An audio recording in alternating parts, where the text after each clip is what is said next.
Good evening to all of my Dharma friends.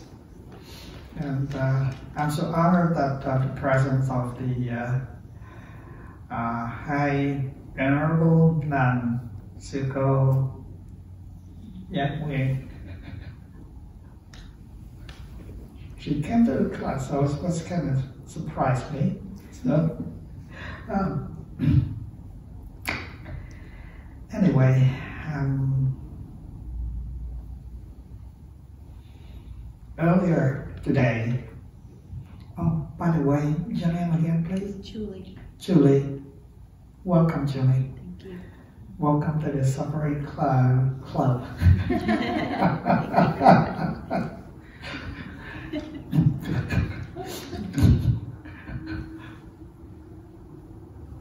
Earlier today, that the abbot here asked me that what sutra I shared with you. And I said that I didn't share any kind of academic sutras at all. But later on, I thought to myself, yes, there was one particular sutra that I was sharing with you all the way. That was the Mind Sutra.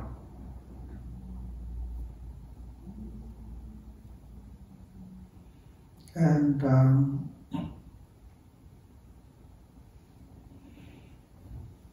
since the last Sunday, there was some feedback about the perspective of meditation. So this is a great opportunity to clarify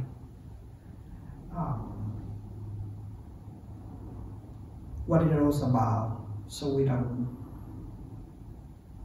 get misunderstanding what we're doing here.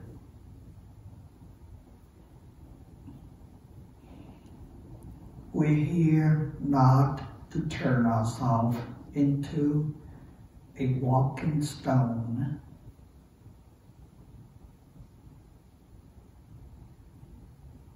We're here to explore of what we are in terms of finding, more specifically, finding what is all about the mind.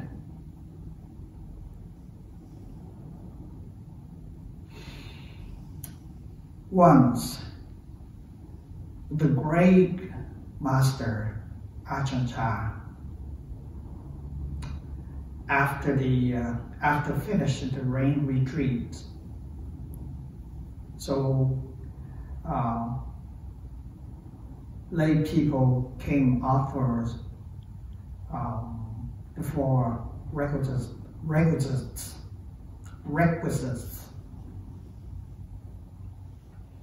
and he turned to his chief senior disciple. He directed his disciple attention toward one particular beautiful lady. And he asked him, "Do you see her?" "Yes, I saw her." "Is she beauty or what?" asked the Ajahn. And Sumatra responded, "Yes, she's really beautiful."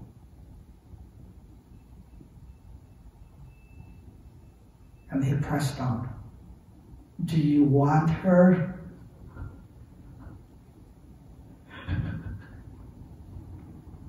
And Sumatra said, "She's beautiful, but I don't want her."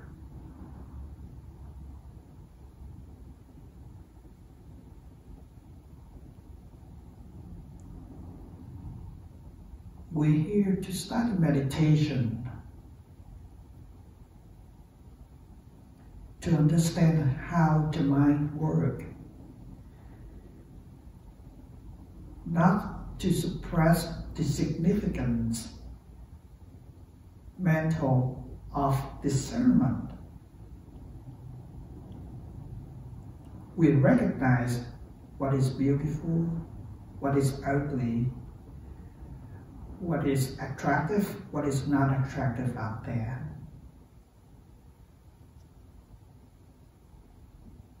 But the key is that we don't get attached to neither of them. Suppose that if you study meditation to turn yourself into a cold stone, no emotion at all, no discernment at all, then if I get you present to a bowl of sand and a bowl of soup, which one would you rather eat?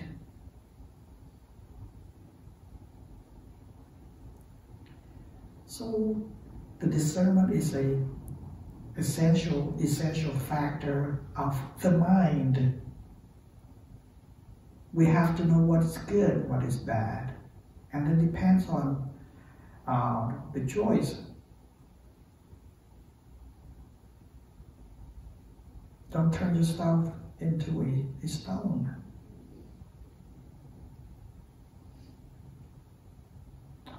Of course,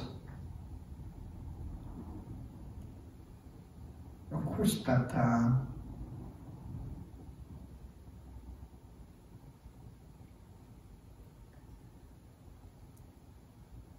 when we see an object, almost immediately that we have some of emotions toward an object. Depends on the craving of, depends on the karmic craving of each individual.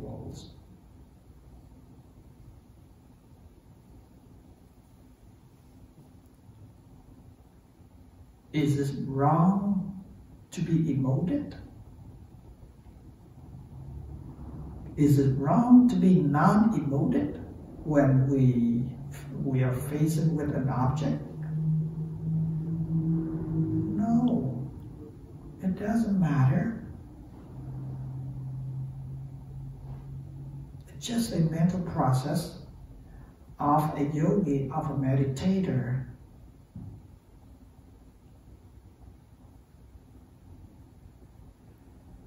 I really love the statement of Marcus. He keeps saying that allow an object, allow the mind to process through. And that's what it is. Allowing, not suppressing. Now remember, allowing and suppression are two different mental processes.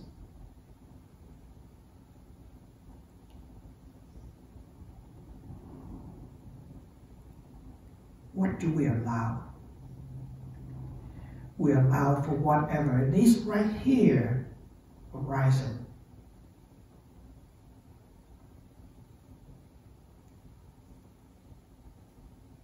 We have grief, we have grievance when we lost someone dearly. Yes, of course.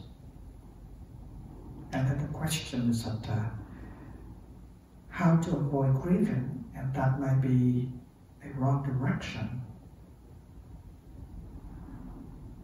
Let it be, because it's part of the mind.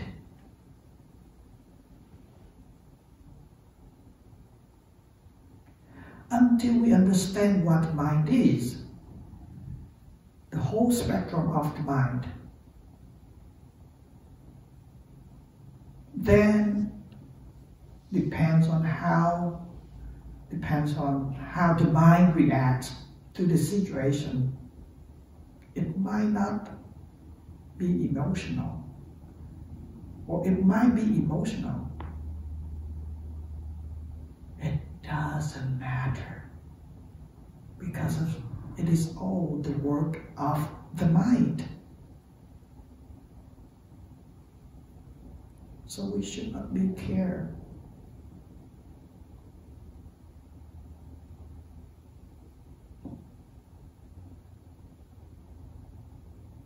And this allowing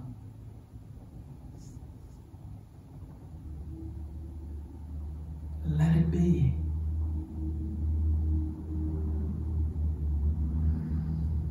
So that it can process its own problems as well as everything else. And then the result gonna grow on its own accord, its own time. Just like a bush of flower out there. Some flowers bloom early. Some flowers are in the process of blooming, and some flowers still in the bud. And some flowers are potentially becoming a bud. Maybe this is the time that we become emotional for such a loss. But when we understand ourselves, when we understand what mind is, through that understanding, we might not be so emotional anymore.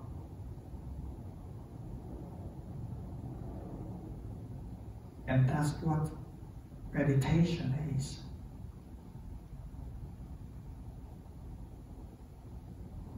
To know what's going on.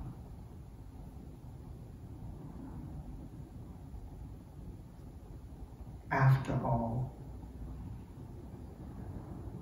there is no mind, there is no I that is emotional. There is no you that is emotional. It's all just the process of the mind. Upon responding to the situation, that's all. If we are looking at the camera right now, right in front of you, each of us gonna have a different perspective. Why? It's all about the mind.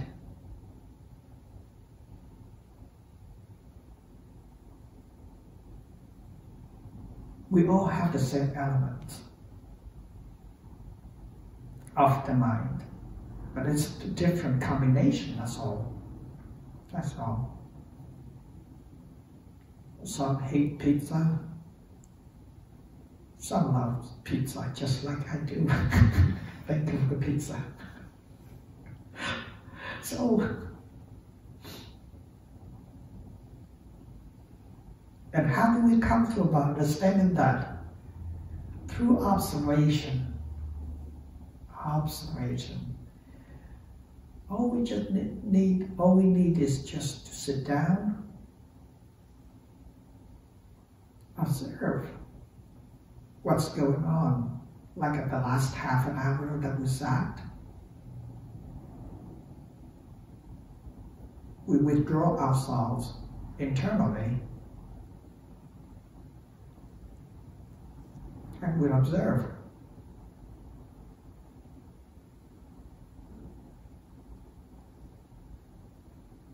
This is a joke. The internal and infernals are so close.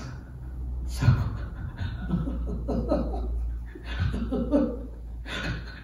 because who knows what is going on within your own mind during that half an hour. So internal and infernals are so close.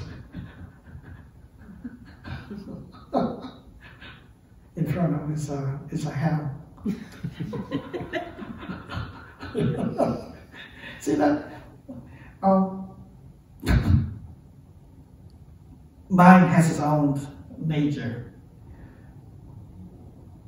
Whatever comes up, it is at work. It's not you that control, it's not you that thinks. No, it's not. So therefore, when we turn ourselves in, we can see it easy, the creation of the mind as a heaven or hell is right there. luckily that we're all armed with a known factor, a consciousness, a Buddha nature, whatever you call. Because of that, by that, we realize what's going on from within ourselves. And then by discernment, now we go back to the discernment. By discernment that we realize, we recognize what's wrong, what's right, and right there we act.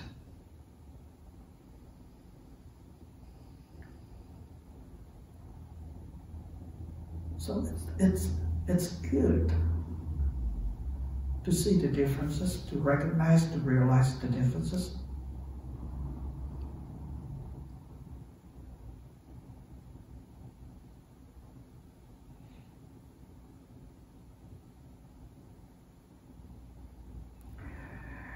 The nature of the mind is a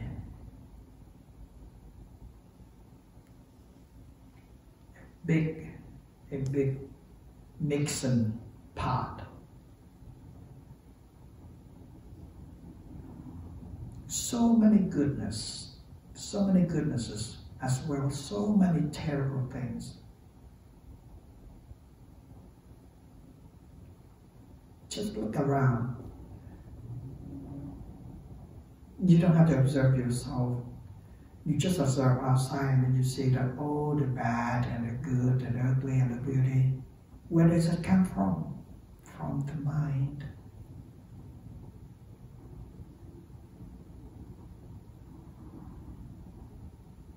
So we're here to study the mind. The mind is an essential sutta for us to read every day. Until the brain is still functioning, then we still can read the mind.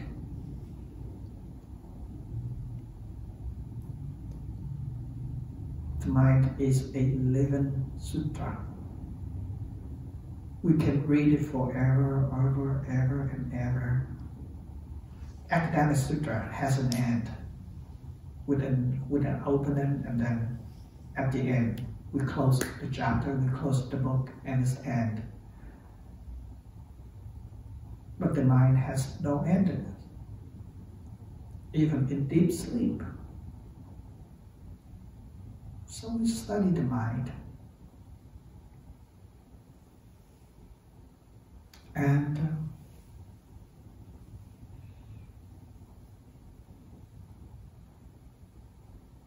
we study to become non-attached. Actually, when I use the word become, then there's a wrong notion right there already. But first, we have to use some kind of skillful means. So we set ourselves a goal to become non-attached. And from there, we probe deeply into the nature of the mind, study what it is, what's going on, such and such. And then, by allowing the mind processes on its own term, its own time, the mind become free, become non-attached.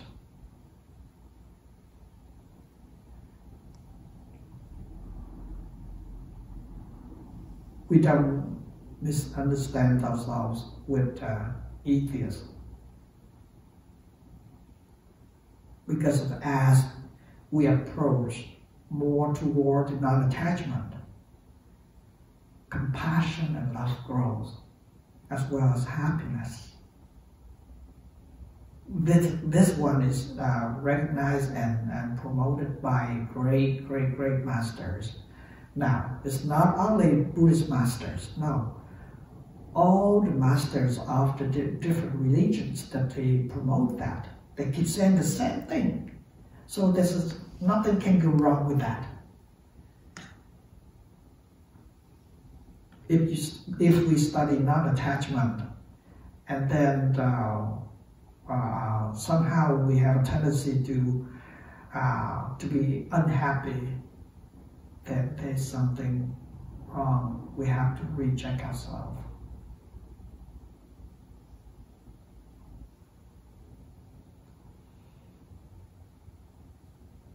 The little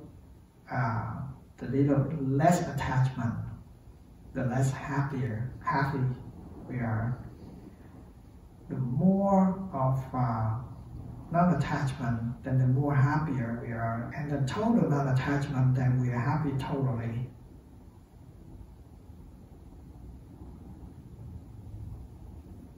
So, for that reason, that's why we're here, to study. And remember that life is so beautiful. I keep telling you all of that. Why is it beautiful? Because it contains everything.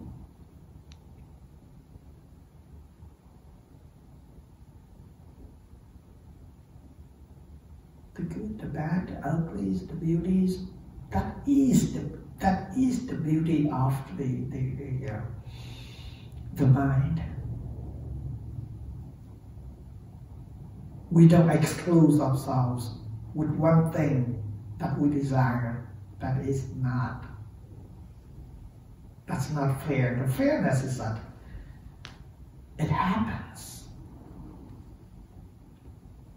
And then we take that happens. We have the total right view on that happiness. Then we don't become grieving, because it's part of life. Just like growing up, growing old, getting sick, and pass away. It's part of life. When we see that, we are no longer fear. We don't have any, we're not fearful for what's going to come, and we accept it. We rather welcome for whatever is coming.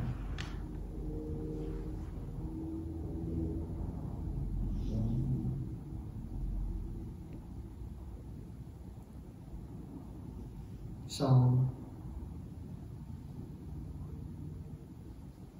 it's not that hard.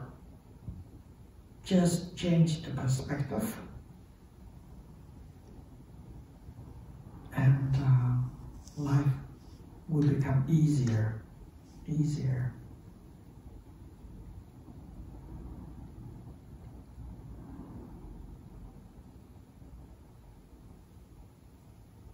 Having this body. Now, this just came to my mind a couple of days ago.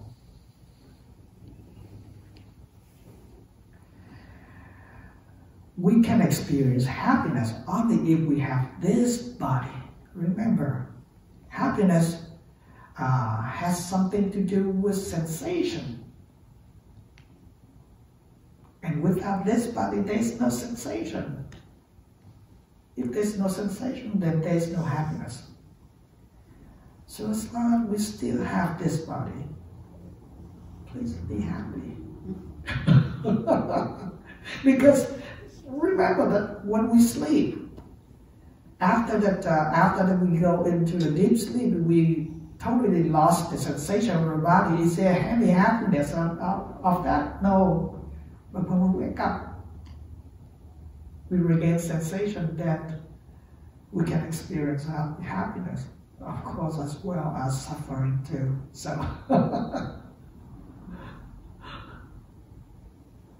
anyway,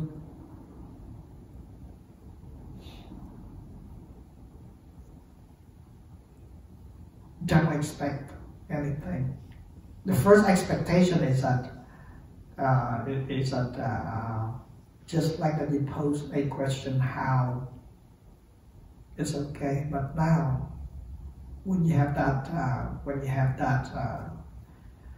set of the mind, now let go of that expectation and then just observe and allow what's going on and allow its processes through the time, and everything will be okay.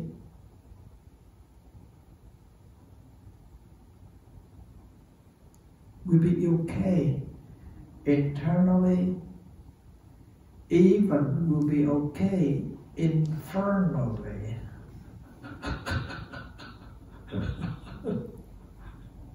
Because of, after all, there's no fear. That when there's no fear, then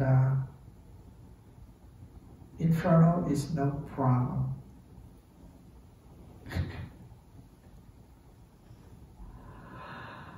Okay.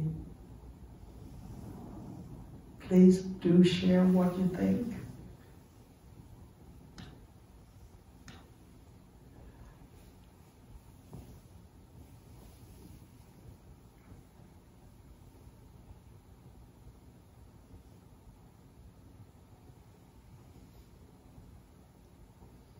Good. It's all empty. Right? It's all empty. I can share something. Yes, please. So I'm reading a book for the past couple of weeks, and it is interesting that the author says that they found that breathe out, the time of breathing out is different from breathing in. If elongate the time of breathing out, it makes our body feel calmer. I'm not sure if that's true. As long as we turn ourselves inwardly, especially we call it's a mindful breathing. And when you separate yourselves, allow yourself to concentrate on one object. Now that allowing somehow blocks the emotions, and then we feel so calm. And that's why the method of concentration is very important, very essential for someone who is in monkey mind. We can use that process. Sometimes the mind becomes so discursive, and then we use that method. Keep going back to primary objects, the breath, the sensation, or the sound. Let's say that when you hear the sound I'm speaking, if you can only hear the sound, you don't need your mind intellectually understands what I'm conveying about, then that is better. Oh, it's just the sound. That is the method of concentration. You just listen. Just listen purely. And that listening of the pureness, it has nothing to do with understanding. It just because as of right now, there is a sound projected from this body and the sound projected from that phone. There is no differences. It's just the sound. Then we become very calm. That is the process of calming the mind down by using concentration.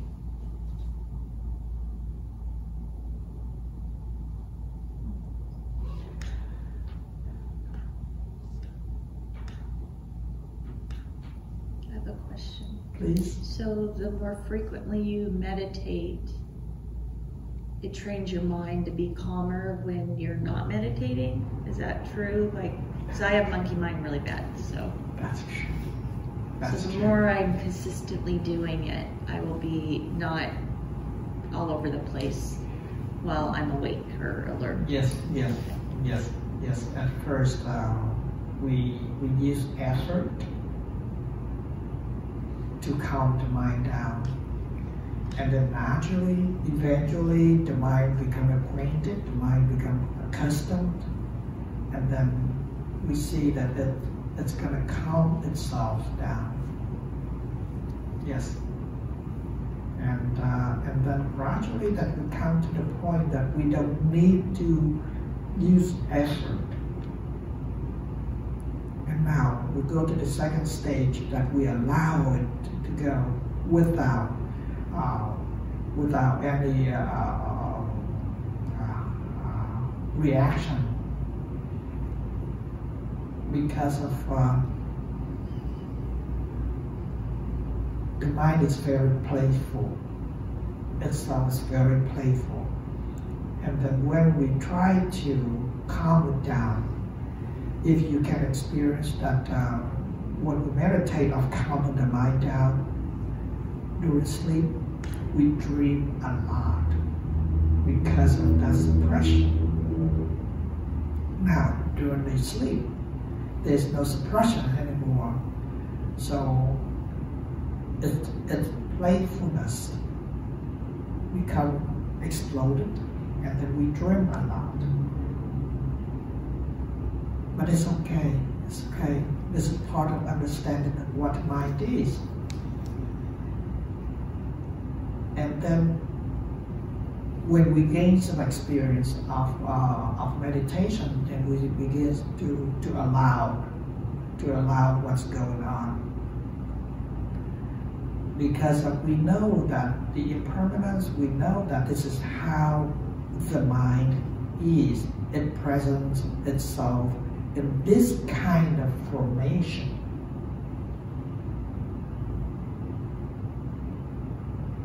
As of right now, at that time, we don't identify ourselves as my mind is thinking anymore. It's just the mind is doing its job. Right there, we become relaxed. Just like that. I keep repeating that. Sometimes, if we don't see that, then half an hour of meditation become a mental fighting. We fight with our mind during meditation instead of allowing. So, but again, it's gonna take time. It's not like an instant noodle that you pour boiled water into it, and then 3 minutes later you have milk. No, it's not like that. It's gonna take longer than that. But it's the way it is. There's only one way. There's only one way to observe what's going on.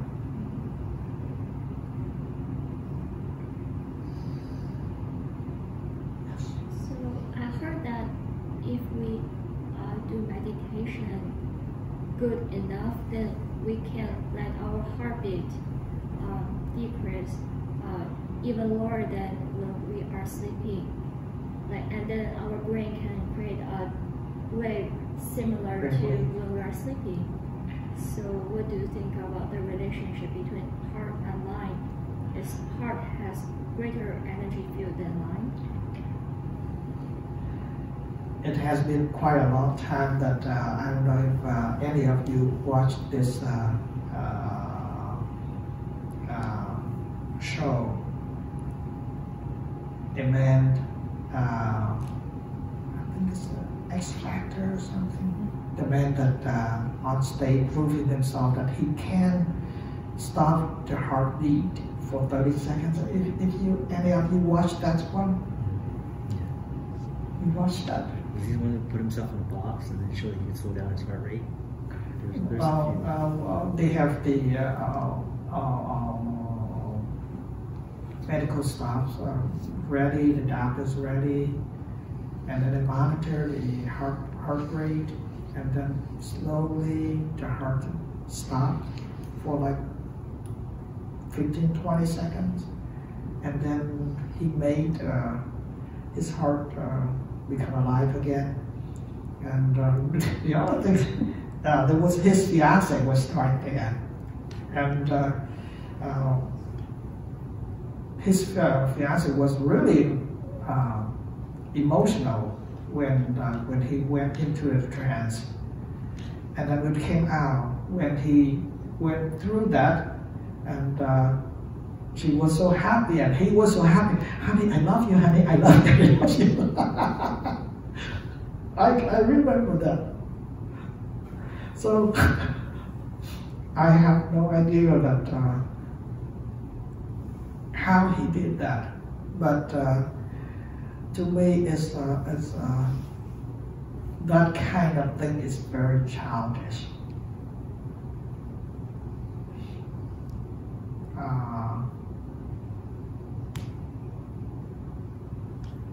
Now,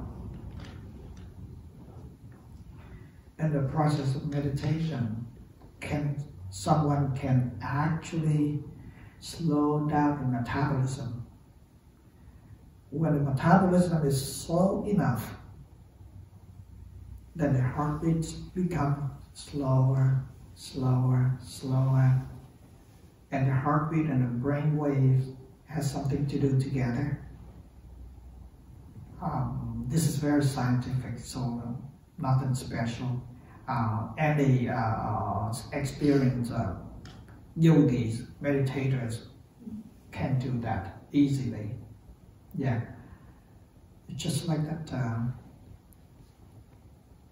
Like I said before, when you concentrate on one object, let's say that the breath, you slow down, you slowly shut down your five senses: eye, ear, nose, tongue, body, leaving the mind only. And the mind and the objects are so close together, there is nothing else going on. It's just the object and the subject. And right there, automatically, the breath becomes soft, soft, and slow, slow, slow, slow. Right there, the heart rates can go extremely low. And that happens to experienced meditators. So through meditation, when one can achieve that easily. But again, the Buddha said that method of concentration is only temporary. Just like that, I went to the forest to study meditation. They have a method of teaching you to go to the second stage. There are 8 stages of meditation into deep concentration. The first stage and the second stage, through the 8 stages. And then they teach you to concentrate, to keep the mind deep and calm enough on the second stage. And then they switch on to the Vipassana. They don't teach you more on those because of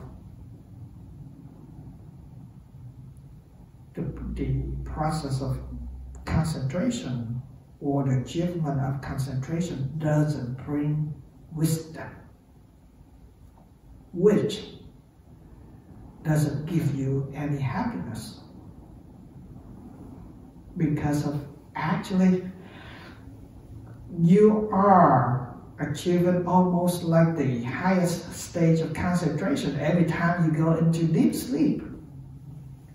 When you're in deep sleep, the mind temporarily stops. You don't know anything. 6 hours just like a flick.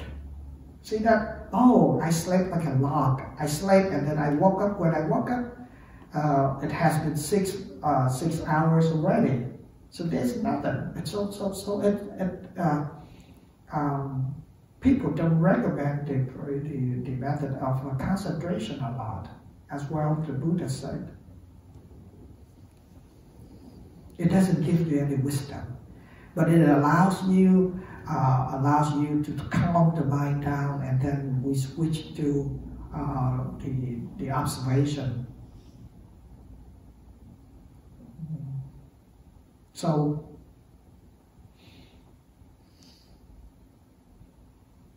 we study to be happy. If you're not happy, then there's something wrong.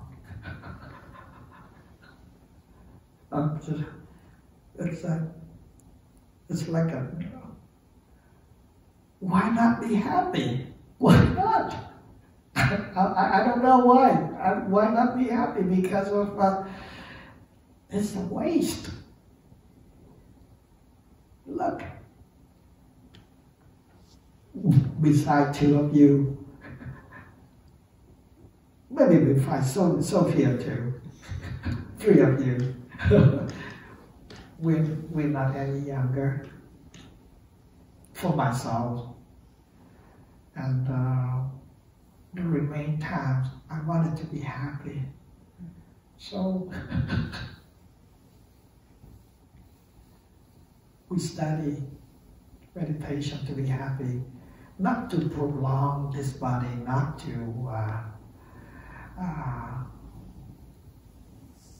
find a realm of heaven and such. Right here, this particular moment, this present moment, if we're happy, that's great.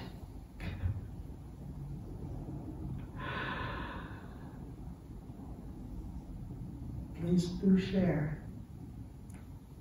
I just remember something. Yes. Somewhere in China or somewhere, they found there was a Buddhist whose age was over 200 something. So yes, if we are actually calming the body and mind or be happy, I guess it also prolong our life too, right? I just remember sharing. Yes, I have no recollection about reading that, but most often the Zen masters they don't live long. I don't know. It's some do, but quite often that somehow that's just oh, this is good enough. And in Hindu traditions, they have a method of departing the body while it's still being alive, while still being healthy and such. And they can predict the time that they are going to. I don't want to go into such a thing. Okay. Yes. Anyone else? Please do share. I would like to share something. Please. Like in the past, I was reacting to my fears and some maybe anger kind of. But recently I noticed that I'm not reacting to those, but I'm reacting to something that I like. So like something good now, I'm doing this and that, I like it. So both are kind of reactions. So what are we supposed to like? Oh, reaction is part of the mind too. And if you're not reactive, it's part of the mind too. And fears, part of the mind, as well as love, as well as compassion. It's just a mental factor. Fear is another mental factor. If you treat fear as well as happy, then everything will be okay. But why attach to being happy instead of not attaching that or be scared to fear. No, it's just part of the mind. As well as grieving is part of the mind. If we treat them equally in every kind of emotions that arise mentally, then everything will be okay. I don't know if that makes sense.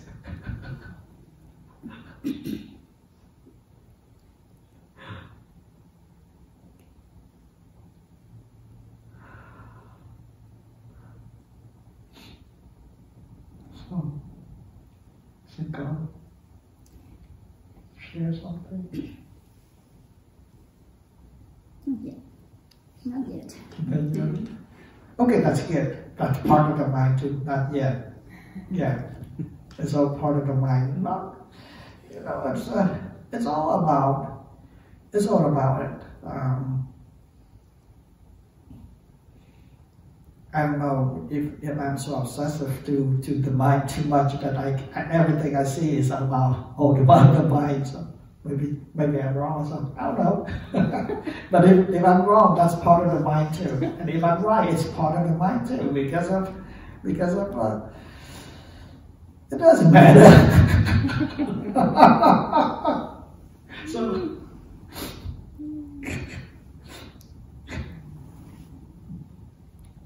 Actually, I felt very good today, really good, because of I almost finished my fifth song, and it's really beautiful. So sometimes I'd like to present it to you to hear. See, being a monk, that one of the 250 rules is that I don't allow to do such a thing, but I don't know. That makes me happy, so then. So you made a song. You made a song. Yeah. It's Sunday. Yeah, it's about the 10 noble titles of the Buddha in Pali language. Yeah. So it's I may give you my song so you in translate it to English. In Pali, yeah, in English, that's fine too. Yeah. So.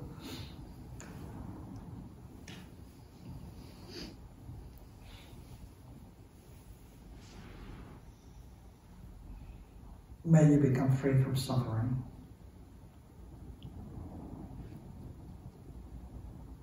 May you become non-attached. May you be here and now, happily as ever, because of the quality of happiness counts as we're still alive. Thank you. Thank you. Have a good night, everyone. Will we be seeing more of Nicole at these events or just today? I'm sorry. Nicole, will you be attending more of these events? I hope so. If I have transportation, well, yeah, I be here. Yes. So we hope. Okay. I hope She she brought- can learn and okay. practice better and more and more. Okay. And I'm glad I will come to be back. here today, and I can meet everyone here now. I'm happy because this is not religion, okay? Buddhism, not. Just the way for everyone of us to practice, to learn and to have experience and apply to our lives, make ourselves, everyone happy, real happiness, you know.